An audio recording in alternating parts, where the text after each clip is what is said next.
Um peixe que nunca saiu da água, ele não sabe que ele vive na água. A felicidade só acomoda quando você vive plenamente o aqui e agora, chamou poder do agora. A verdadeira oração não é pedir, é agradecer, porque tudo que a gente precisa, Deus já deu pra gente, pô.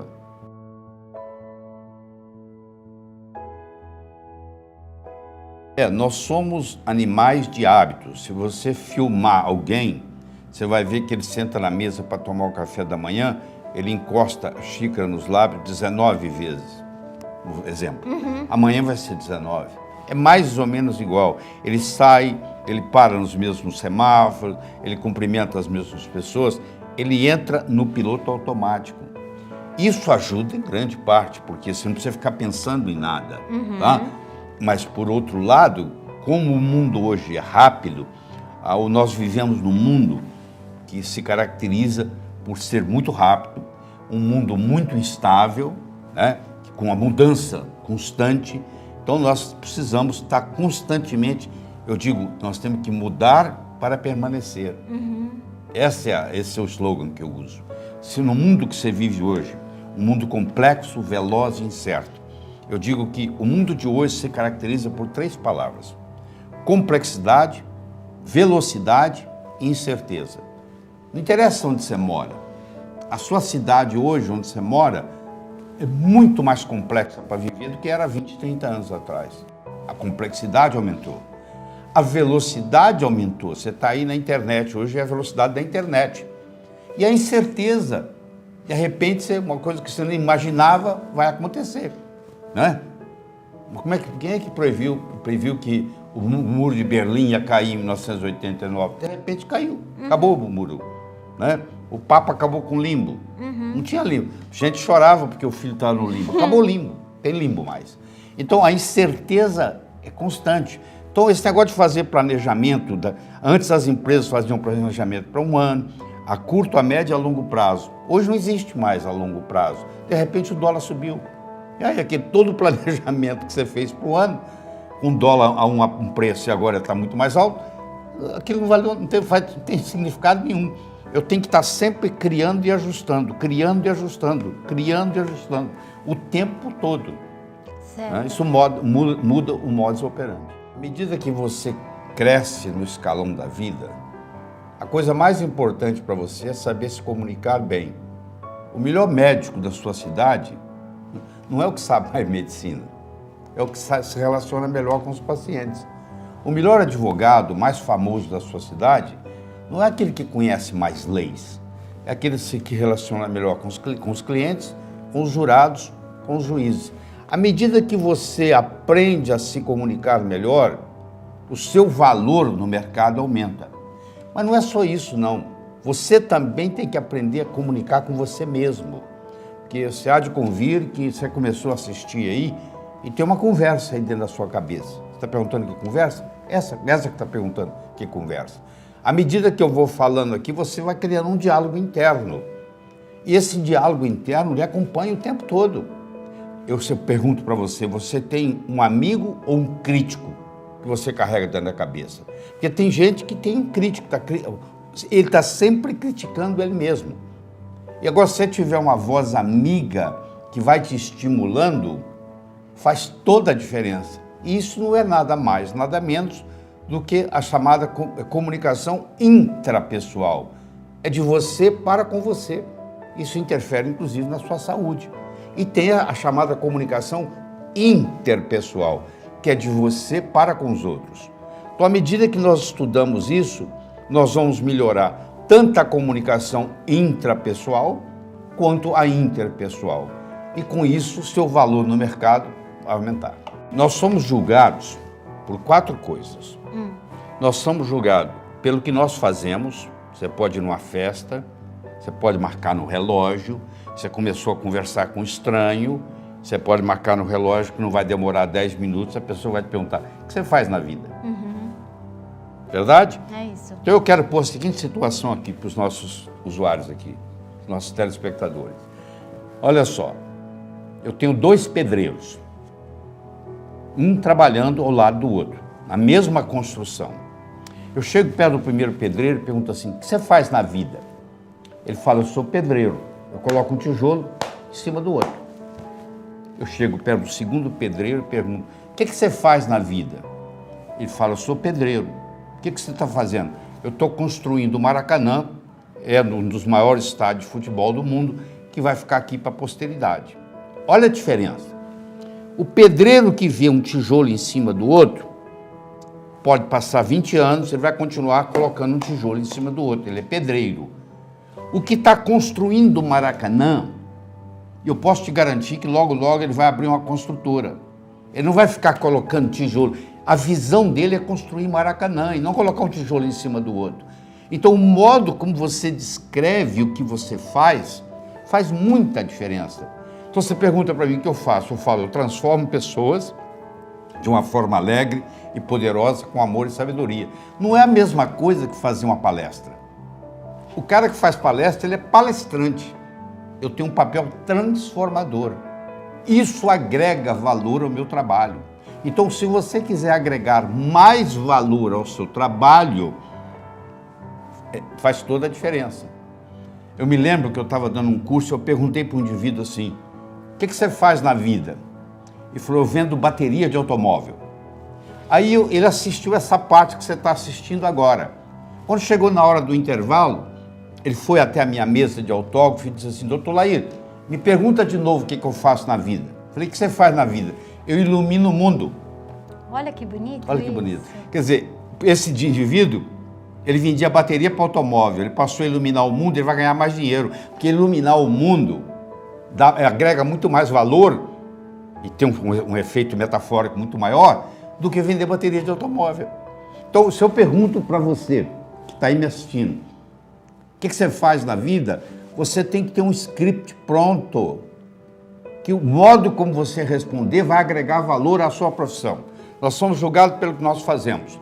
Nós somos julgados pela nossa aparência. Bateu a campainha, você abriu a porta, é um cara de batina preta, colarinho branco, uma Bíblia debaixo do braço. Até que se prove o contrário, você pensa que ele é padre. Você está dirigindo na highway e de repente você olha no retrovisor, tem um carro escrito polícia, ele está piscando, pedindo para você parar. Pode ser que seja até um ladrão que está vestindo um carro de polícia, mas você vai pensar que é polícia. Não é essa a primeira reação que você tem?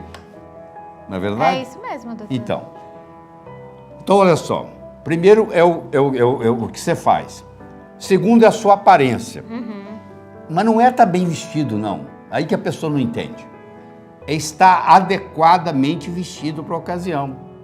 Sério? Eu sou advogado, vamos supor que eu seja advogado, que eu defendo uma multinacional e os operários estão em greve. E eu vou representar essa multinacional no sindicato deles. Eu não vou chegar lá de Rolex, de abotoadura de ouro, de gravata. Não, eu vou deixar meu Rolex em casa, vou tirar a abotoadura, vou tirar o paletó, vou tirar a gravata, vou arregaçar a manga da camisa, vou abrir ela por 2 primeiros botões, vou passar no bar, vou comprar 2 chicletes de bola e vou chegar lá mascando. Se eu quero jogar no Flamengo, eu não posso entrar em campo com a camisa do Fluminense. Se eu quero servir exército, eu não posso aparecer lá com o uniforme da Marinha. Entendi. Então, o negócio não é estar bem vestido, é estar adequadamente vestido para a ocasião. Isso que a pessoa não percebe. Se você sabe, mas não sabe que sabe, é como se você não soubesse. Concorda? Não tem aquela Coralina que aos 76 anos de idade virou escritora? É verdade. Né? Cora Coralina?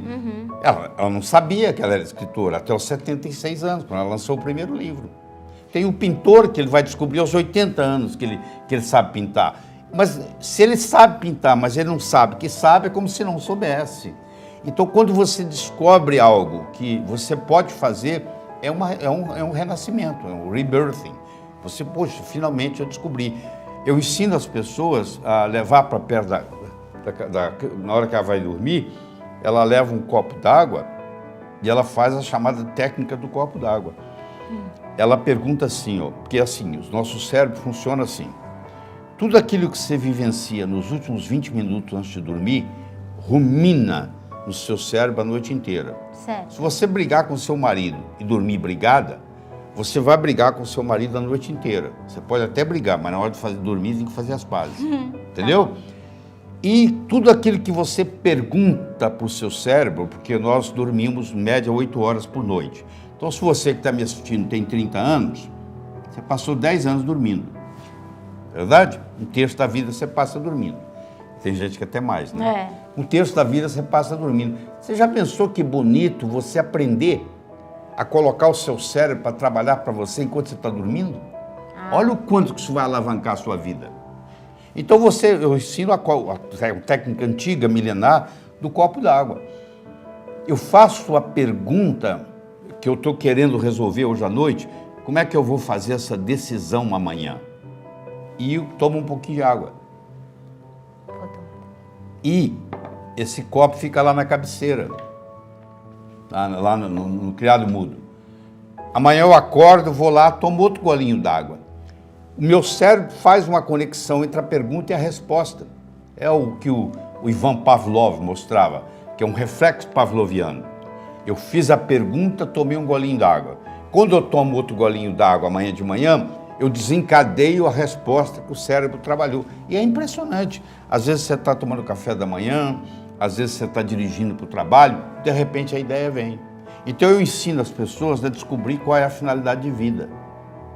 Qual é a sua finalidade de vida? Para que você nasceu? Eu, sei lá, 30 e tantos anos atrás, fazendo essa técnica, eu descobri transformar as pessoas de uma forma alegre e poderosa, com amor e sabedoria. Todas as vezes que eu alinho as minhas metas com essa finalidade de vida, que nunca vai terminar, ela só termina o dia que eu morrer, que isso aqui é mais ou menos assim a analogia que eu faço. Ó, se você está em Nova York e você quer ir para Chicago, você fala, eu estou em Nova York, quero ir para Chicago. Você viaja para Chicago.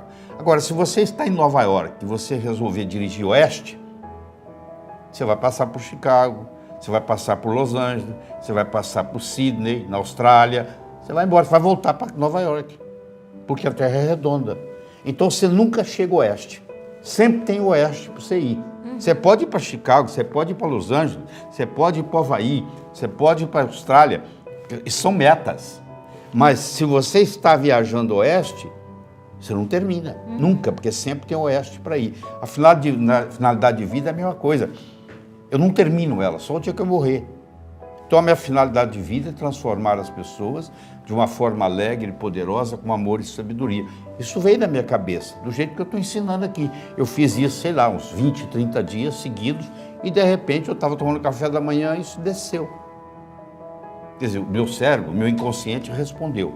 Quando eu passo a trabalhar, primeiro você deixa de trabalhar, porque não é trabalho mais. Quando você está na sua missão de vida, você está de férias. Você não sente que você está trabalhando. Segunda-feira passa a ser o melhor dia da semana. É muito simples, você pergunta para uma pessoa assim, qual o melhor dia da semana? A pessoa falar que é sexta-feira, essa pessoa não está coerente com a sua finalidade de vida. Porque a pessoa que está coerente com a finalidade de vida, ela quer começar de novo. Aí você fala assim, mas vai mudar o quê? Eu falo, muda tudo. Eu pego um obstetra que está fazendo parto a vida inteira, fazendo parto, de repente ele descobre que a finalidade de vida dele é trazer vida para o mundo. O próximo parto que ele faz já tem um significado diferente. Eu vou usar um exemplo mais simples. Você que está aí me assistindo, está interessado num joguinho que tem uma bolinha que eu jogo para aí, você joga para mim. Eu jogo para você, você joga para mim. Eu jogo para você, você joga para mim. Está começando a ficar chato, não está? E se eu chamar esse jogo de tênis? Mudou, né? Aquela bolinha que vai para lá, para cá, enquanto eu estou falando dela para lá e para cá, ela não tem muito valor para você. Mas na hora que eu chamei de tênis, tem milhões de dólares por trás, tem um marketing por trás, mudou tudo. E é a mesma bolinha indo para lá e para cá, mas agora não é bolinha mais, é tênis. Quando você descobre a sua finalidade de vida, acontece isso. Uma coisa que parecia corriqueira, de repente ela tem um significado totalmente diferente. E realmente, primeiro, você para de envelhecer, sua saúde fica muito boa, obrigado. Você nunca mais vai ter problema financeiro na sua vida, desaparece do seu universo físico. e você começa a contribuir para a humanidade, que é o que está todo mundo aqui. O Teilhard de Chardin, o teólogo jesuíta francês, ele dizia assim: nós não somos seres humanos tendo uma experiência espiritual, somos sim seres espirituais tendo uma experiência humana. Nós não somos daqui, nós estamos passando uma temporada aqui. Existe hoje uma disciplina nas faculdades de medicina, infelizmente não chegou ao Brasil, que se chama psico, neuro, endócrino, imunologia. Então tudo está ligado. O meu psiquismo vai interferir no meu sistema imunológico. E o meu psiquismo é comandado pelo meu pensamento. E o meu pensamento é nada mais, nada menos, é um fenômeno eletroquímico, mas nada mais, nada menos o modo como eu converso comigo mesmo. Qual é o meu self-talk? Como é que eu cuido de mim? Se eu pudesse aumentar essa voz que tem na minha cabeça, eu estaria elogiando a mim mesmo, eu estaria criticando a mim mesmo. Quando eu escrevi o meu livro Sucesso Não Ocorre Por Acaso, que hoje está traduzido para 9 idiomas, presente em mais de 40 países, eu estudei profundamente sucesso como uma ciência. Do mesmo modo que você aprende física, que você aprende química, que você aprende biologia, você pode aprender a ser bem-sucedido na vida. Não é ter sucesso, não. É ser bem-sucedido. É diferente. Eu posso ter um cantor que tem sucesso como cantor, mas você vai ver a vida dele pessoal, tá uma bagunça. Eu posso ter um jogador de futebol que joga muito bem, que é bem-sucedido no futebol, que tem sucesso no futebol. Quando eu falo bem-sucedido, é o completo, entendeu? É o somatório da ópera, entendeu? Então, para você ser bem-sucedido na vida, você precisa de 6 ingredientes. Do mesmo modo que você não faz um bolo só com farinha, nem só com manteiga, nem só com ovos, apesar de cada um desses ingredientes ser necessário, porém não suficiente, a mesma coisa acontece com ser bem-sucedido. Eu preciso de uma boa autoestima, e eu tenho uma ótima notícia para você: a sua autoimagem, ela não é construída de cimento, ela não é construída de aço, ela é construída de linguagem. Do mesmo modo que ela foi construída linguisticamente, ela pode ser reconstruída linguisticamente. Segundo é a sua habilidade de se comunicar, que nós vamos discutir aqui por mais de 1 hora. Terceiro é a sua habilidade em estabelecer metas e saber transformar os seus sonhos em metas e metas em realidade. Muita gente tem sonhos, mas sonho é uma coisa que não tem data. Quando você coloca uma data num sonho, ele deixa de ser sonho e passa a ser meta. E o universo começa a conspirar a seu favor. O outro ingrediente importante é a atitude. A sua atitude vai determinar a sua altitude na vida. Então, se você tem uma atitude de cortesia, de amizade, de querer o bem de todo mundo, para eu perder, para eu ganhar, você não precisa perder, a não ser que você insista, aí é problema seu. Então, essa atitude ajuda tremendamente. A dedicação ao trabalho, o único lugar que eu conheço que sucesso vem antes do trabalho é no dicionário. Sucesso você conhece, trabalha com T. Mas, por outro lado, trabalhar só também não resolve. O operário de fábrica trabalha a vida inteira, aposenta com salário mínimo, levanta cedo, leva a comida numa marmita, né? Só trabalhar também não interessa. E o último ingrediente, que às vezes a pessoa tem dificuldade em entender, é você ter ambição. Ambição no bom sentido. É o que o japonês chama de Kaizen, melhora contínua. Hoje melhor do que ontem, amanhã melhor do que hoje. Em 1945, Hiroshima, Nagasaki, 40% do Japão destruído pela bomba atômica. Hoje o Japão está per capita entre os 3 melhores países do mundo. O que fez o Japão semi-destruído em 1945 ser hoje uma potência mundial? Uma palavra, K-A-I-Z-E-N, Kaizen, melhora contínua. Então, a ambição que eu digo aqui é uma ambição saudável, é uma ambição de fazer o hoje melhor do que ontem, o amanhã melhor do que hoje. Isso você vai passo a passo construindo. Quando você coloca esses 6 ingredientes da receita e você dá uma pitadinha do que diferencia o profissional do amador, que é paciência e persistência, o amanhecer só vem depois da noite toda ter passado, esse sucesso imediato da noite para o dia não existe, isso é uma ilusão. Então, se eu faço uma plantação hoje, planto uma semente, amanhã não virou plantinha, ela está germinando, mas eu tenho que dar tempo ao tempo. Roma não foi construída em um dia. Mas desses todos, nós não temos tempo de discutir todos, eu gostaria de focar no aspecto da comunicação. Porque na era da agricultura, mandava no mundo quem tinha terra. Na era industrial, passou a mandar no mundo quem tinha capital, quem tinha dinheiro. Hoje a moeda mudou e muita gente não se deu conta disso ainda. A moeda hoje chama-se informação. Você é rico ou você é pobre em informação. Só que informação tem duas características interessantes. Primeiro, é um produto altamente perecível. Ninguém está interessado em notícia de ontem. Já ficou velho. Já.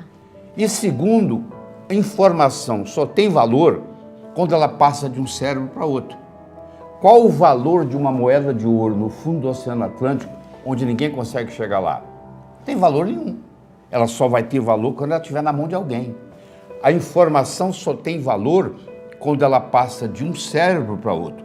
Não adianta o conhecimento que eu tenho aqui. É o quanto desse conhecimento que eu posso passar para você nesse período que nós estamos juntos. Eu sou capaz de fazer isso se eu fizer o uso adequado do processo de comunicação. Você tem que ter uma saúde física, uma saúde mental, uma saúde emocional e uma saúde espiritual. Certo. É um conjunto de coisas. Tem gente que está emocionalmente abalado. Isso reflete no físico. Tem gente que não consegue se comunicar com si mesmo. Entendeu? O self-talk, o diálogo interno está comprometido. Isso repercute diretamente no sistema imune. E o sistema imune é a espinha dorsal da nossa fisiologia. Por que 10 pessoas entram numa sala, 2 gripam e 8 não tem nada? O vírus estava lá para todo mundo, porque aqueles 8 tinham um sistema imune mais resistente. Por que tem gente que come a mesma coisa numa família, um pega câncer, outro não? O componente psicológico é muito importante. Isso está mais do que publicado. Quando você encontra uma pessoa pela primeira vez, isso tem estudo mostrando, os primeiros 3 a 4 minutos, você vai tomar uma decisão com relação a essa pessoa. Se você vai gostar dela, se você não vai, se você vai confiar nela, se você não vai. Então, todas as vezes que você está prestes a ir num lugar onde você vai conhecer alguém pela primeira vez, eu recomendo que você imagine que tem uma câmera te filmando e o monitor está lá na mesa da pessoa que vai lhe receber. E aí você está tudo monitorando como é que você tratou o ascensorista, como é que você tratou a secretária. Você imagina se você é rude, mal educado com a secretária. A secretária chega lá dentro, fala com o chefe dela assim, tem um mal educado aí fora te esperando. Pronto, a sua reputação chegou antes de você. Entendeu? Então isso é muito importante. Você trabalha com vendas, então, você tem que fazer o seguinte, você tem que ver como é que vai ser a minha primeira impressão, a primeira impressão que eu quero deixar. Porque você pode escolher, porque primeiro a pessoa tem que te comprar. Para ela comprar a sua ideia, ela tem que comprar você. Se ela não comprar você, ela não compra a sua ideia. Você entendeu? A pessoa vai ficar escutando e procurando desculpas para dizer que você não está falando certo. Então, essa primeira impressão, ela vai ficar para sempre. Se você passa uma impressão de desonesto, você pode praticar honestidade o resto da vida, mas aquela pessoa vai achar você desonesto. Então, você nunca tem uma segunda chance de causar uma primeira boa impressão. São os 3 Cs do conforto. Conveniente, confortável e conhecido. Só que as grandes transformações, elas ocorrem fora da zona de conforto. Então, quando eu dava o curso de sintonia, eu fazia assim, a pessoa só podia ir se ela estivesse disposta a compartilhar o quarto com alguém. Você imagina, eu quero um quarto sozinho, isso não tem. Você vai ter que compartilhar com alguém, faz parte da dinâmica. Quer dizer, mas tem muitos anos que eu não faço isso, você vai fazer. Eu tirava a pessoa do conforto. Ao invés de eu ir até 11 horas da noite, eu ia até as 3 da madrugada. E as grandes transformações ocorriam depois da meia-noite, onde o cérebro direito está atuando ainda e o cérebro esquerdo está cansado. Então a mente crítica está ali. Quando ela cansa, eu faço os grandes breakthroughs. Então, quando toda grande transformação que ocorrer com você, vai ocorrer fora da zona de conforto. Se você mantém a zona de conforto e você tem conveniência, conforto, tudo conhecido, você não tem as grandes transformações, elas não ocorrem. Um peixe que nunca saiu da água, ele não sabe que ele vive na água. Ele só vai saber que ele vive na água se alguém tirá-lo da água. Uma pessoa que está acostumada com um self-talk negativo, um diálogo interno negativo, a vida inteira, essa pessoa não está consciente que ela tem esse diálogo interno negativo. E é uma descoberta, no momento que você tem uma tecla no computador que diz cancela. Na hora que vem um diálogo interno negativo, você cancela, cancela, cancela e substitui aquilo por um positivo. A gente tem a impressão que linguagem descreve realidade, mas não é bem assim. Linguagem cria realidade. Você nunca vai encontrar um cachorro triste porque esqueceram o dia do aniversário dele. Ele não tem linguagem para criar esse problema. Agora, se você esquece o dia do seu casamento, sua mulher, o seu marido vai ficar muito chateado. Isso é linguagem. Você vai ver que os nossos problemas, 99,9% deles, são linguísticos. A linguagem, ela pode gerar ou não ação. As pessoas bem-sucedidas, elas usam uma linguagem que gera ação.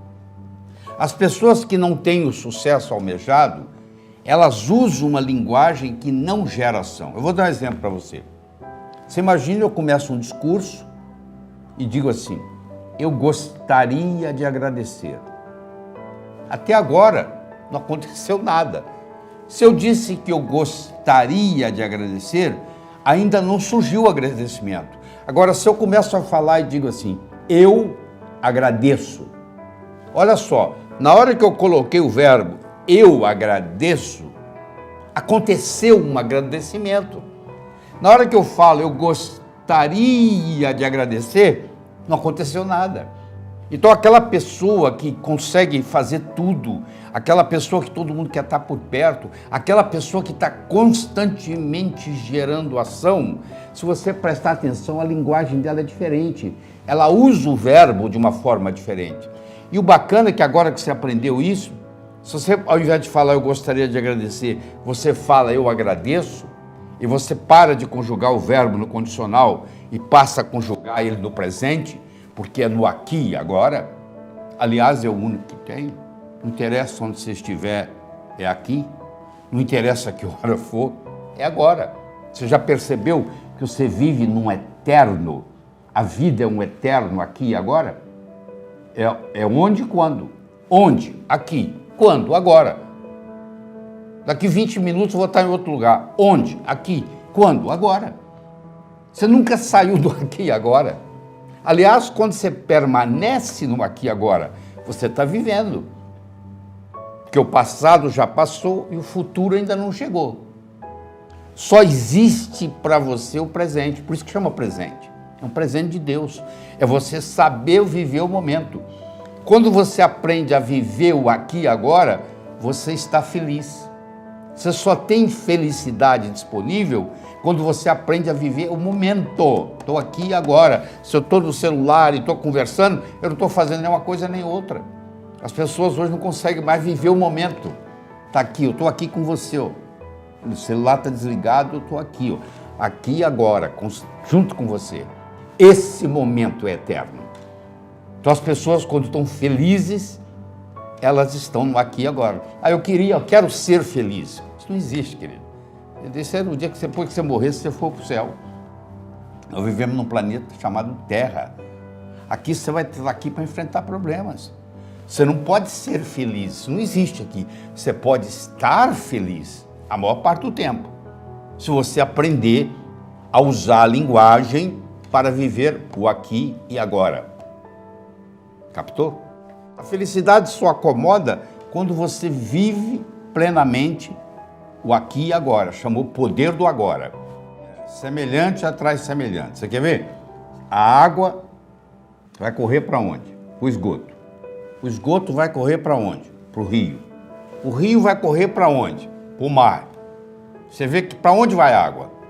Vai buscar a água. Você acha que ódio vai para quem? Para quem tem ódio.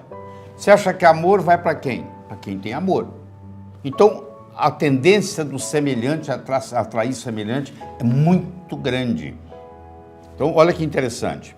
E existe uma regra chamada regra de ouro, que na realidade, na minha opinião, ela é extremamente furada. Primeiro que essa regra não está na Bíblia. Tá? Alguém diz, isso é bíblico. Não é. Você já deve ter escutado, mas não é bíblico. Que diz assim, faça aos outros o que você gostaria que fosse feito a você. Isso é a maior mentira que eu conheço. Se eu convidar você para jantar na minha casa, eu não vou lhe servir meu prato favorito. Pode ser que você não coma. Eu vou saber o que você gosta. Então, a verdadeira comunicação é fazer aos outros o que os outros gostariam que fosse feito a eles. Cada um é diferente. O meu gosto é diferente do seu. O meu prato favorito não necessariamente vai ser uma coisa que vai te agradar. Se eu quero agradar você, eu vou procurar saber qual é o seu prato favorito. E o dia que você for jantar na minha casa, eu vou lhe oferecer o meu prato favorito. Então isso acontece em todo lugar. Quando você encontra uma pessoa, tem pessoa que aperta a mão com força, tem a pessoa que aperta a mão devagar. Bom, eu vou ver qual a sua intensidade de aperto de mão. E se estiver tocando samba, eu vou dançar samba. Se estiver tocando bolero, eu vou dançar bolero. Eu vou fazer de acordo com a música, de acordo com a pessoa, o interlocutor que eu estou conhecendo. Então, essa história de eu encontrar o interlocutor onde ele está, faz toda a diferença. Claro que para eu fazer isso, eu preciso de uma certa flexibilidade comportamental. Mas aí é que está a diferença, que faz a diferença. A verdadeira oração não é pedir, é agradecer, porque tudo que a gente precisa, Deus já deu pra gente, pô. Exatamente. Você conhece a história de Deus? O cara se levantava todo dia, rezava, Deus, deixa eu ganhar na loteria, Deus, deixa eu ganhar na loteria, Deus, deixa eu ganhar na loteria. Um dia Deus perdeu a esportiva, gritou lá de cima, pelo menos compra o bilhete. Então nós somos julgados pelo que nós fazemos, somos julgados pela nossa aparência, somos julgados pelo que nós falamos. Enquanto você não falou nada, ninguém sabe se você é inteligente ou deixa de ser. No momento que você falou e falou besteira, uma palavra falada, uma oportunidade perdida, uma flecha lançada, não tem volta. Então você tem que morder a língua, porque às vezes você dá vontade de falar uma coisa, mas depois que você falou, não tem jeito de voltar.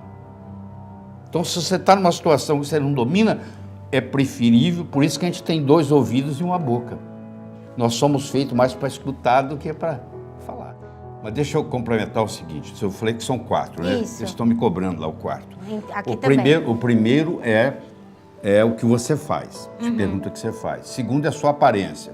Terceiro é o que você diz, mas o quarto é o mais importante de todos. É como você diz o que você diz. Eu posso trazer alguém aqui que fale o mesmo vocabulário que eu estou falando. A entrevista pode ser muito melhor ou muito pior. Porque não é só o que eu estou falando que está contando, é como eu estou falando o que eu estou falando. Tem um ditado que diz assim, ó, o cantor é mais importante do que a canção. Se você é fã do Roberto Carlos e ele canta uma música que toca o seu coração, aquela mesma música, cantada por um cantor que você não gosta, não vai ter o mesmo resultado. Entendi. Você entendeu? Então, uma coisa falada por alguém que tem empatia é totalmente diferente do que por outro que não tem. Então, nós somos julgados pelo que fazemos, pela nossa aparência, pelo que dizemos e como dizemos o que dizemos.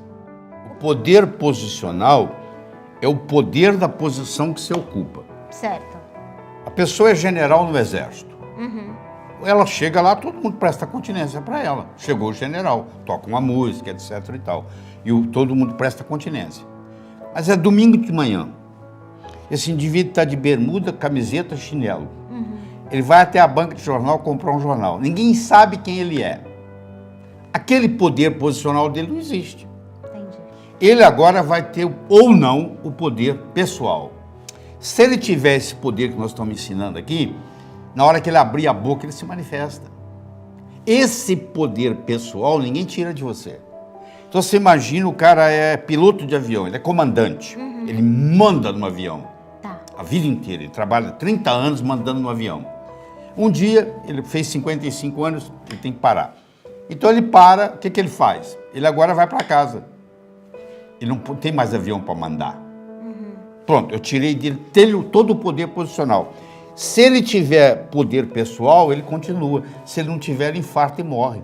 Então eles pegaram pessoas que aposentaram com 55, e você pode aposentar com 60, e tem pessoas que preferem até os 60 pilotando avião. E fizeram um estudo e mostraram que aqueles que aposentavam com 55, nesses 5 anos, e os outros continuaram trabalhando, morreram 3 vezes mais. Não é possível. Porque tiraram do sujeito, é como se tivesse castrado ele. Tiraram o poder posicional dele e não sobrou, ele não aprendeu o poder pessoal, porque ele ficava, era só ele entrar no avião como comandante, ele mandava, ele não precisava de nada. Não tem nada errado em você ter um poder posicional, mas você tem que desenvolver o seu poder pessoal, porque o poder posicional você pode perder ele a qualquer momento. Agora o pessoal não. Eu posso sair daqui para a China, eu levo ele comigo. Entendi. Eu posso ir para Nova York, eu levo ele comigo. Na hora que eu abrir a boca, ele se manifesta. Eu gostaria de contar uma história. Oh, que ótimo. Era uma vez, no inferno, estava havendo uma crise de recessão. Lá também tem isso, tá? Estava faltando pecador, você acredita nisso? E aí a equipe de marketing do inferno se reuniu para discutir uma estratégia de marketing para fazer mais gente ir para o inferno. E o diabo-chefe liberou para o pessoal dar opinião. Aí um dos capetas lá levantou a mão e disse, eu sei como fazer isso. Como é? É muito simples, a gente faz assim, ó. A gente faz todo mundo na Terra gastar mais. Mas o que isso tem a ver com vir para o inferno? Ou ele vai gastar mais, para gastar mais tem que ganhar mais. Para ganhar mais tem que trabalhar mais. É trabalhar, ganhar, gastar, trabalhar, ganhar, gastar, trabalhar, ganhar, gastar, trabalhar, ganhar, gastar. A vida vai passar, eles não vão evoluir, vão terminar aqui no inferno. O diabo falou, boa ideia, eu quero saber mais. Um outro capeta-chefe levantou a mão. Eu acho que a gente tem que fazer o seguinte, nós temos que destruir o amor próprio do ser humano. O cara não vai gostar mais dele. Ele só vai gostar do outro, ele só vai se preocupar com o outro, ele só vai fofocar da vida do outro, ele não vai evoluir, vai terminar aqui. O diabo falou, tá muito bem, também gostei. Mas tem mais alguém? Aí tinha um capetinho estagiário. Você sabe que o estagiário gosta de dar opinião, né? Levantou a mão. Aí o diabo olhou para ele, viu que ele é estagiário, o que você está querendo? Eu posso dar minha opinião? Ele falou, pode, qual a sua opinião? Eu acho que a gente tinha que fazer o ser humano pensar que ele ia viver para sempre. Aí o diabo perguntou, e o que tem a ver com pensar que vai viver para sempre, vir para o inferno? Ou ele vai pensar que vai viver para sempre e vai deixar o importante para amanhã, para amanhã, para amanhã, para amanhã. O tempo vai passar, ele não vai fazer nada, porque vai deixar tudo para amanhã. Ele vai morrer e vai terminar aqui. Aí o diabo pensou, falou assim, é interessante isso. Vamos implementar? Então, com a permissão de Deus, ele implementou. Sabe o que ele fez? Ele colocou na mente de cada um de nós a semente da eternidade.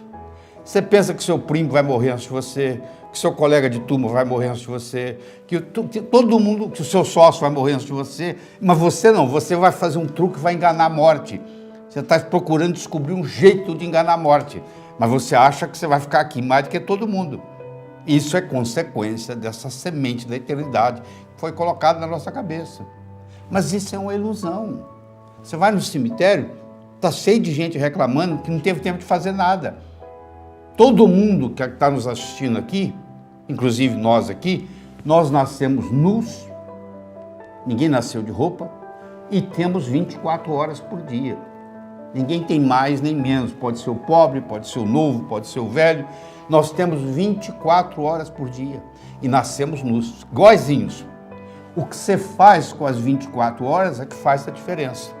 Então, uma vez Andrew Carnegie, aquele que construiu o Carnegie Hall em Manhattan, foi perguntado para ele, senhor Carnegie, o senhor que é o homem mais rico do mundo, na época ele era, se o senhor tivesse que dar um conselho para uma pessoa, agora, simples aqui, para ela enriquecer, para ela ter sucesso, o que o senhor diria?